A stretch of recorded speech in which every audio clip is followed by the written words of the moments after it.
নতুন একটা ভিডিওতে সবাইকে স্বাগতম। সকালবেলা এখন আমি বানাচ্ছি আমলকির জুস। এই আমলকির জুসটা আমি 2-3 মাস ধরে খাচ্ছি, খুব উপকার পেয়েছি। চুল পড়া একদমই বন্ধ হয়ে গেছে। এখানে পাম্পের জল একদম শ্যুট করেনি, আমার প্রচুর চুল উঠছিল। আমলকিটা খাওয়ার পর থেকে চুল পড়া অনেকটা কম। এরপর একটু ফ্রেশ হয়ে নিয়ে একটু বানাবো ঝাল সুজি। আর একটু দেরি হয়ে গেছিলো উঠতে, তাই তাড়াতাড়ির মধ্যে বানিয়ে নিলাম। ঝাল সুজি বানাতে বেশি সময়ও লাগে না। সবজিগুলোকে ভালো করে ভেজে নিয়ে, সুজিটাকে একটু ভেজে নিয়ে চিনি, অল্প জল আর ঘি দিয়ে নামিয়ে দিতে হয়। এরপর বরকে খেতে দিয়ে দিয়েছিলাম।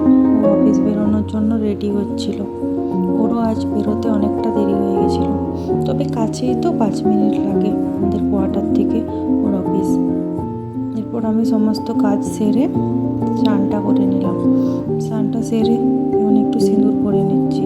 রান্নাটাও তাড়াতাড়ি করে বসাবো, সকালে উঠতে দেরি হয়ে গেছে, এরপর সব কিছুই দেরি হয়ে যায়।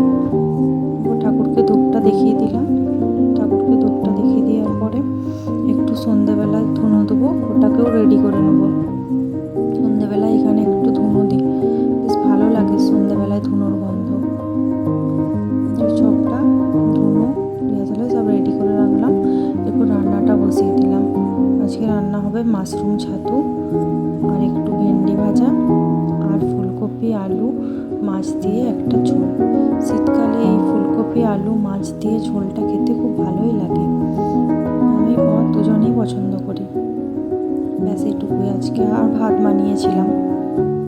এরপর খেয়ে নিয়ে একটু শুয়ে পড়েছিলাম। তারপর বিকেলবেলা জামা কাপড়গুলো সব তুলে নিলাম।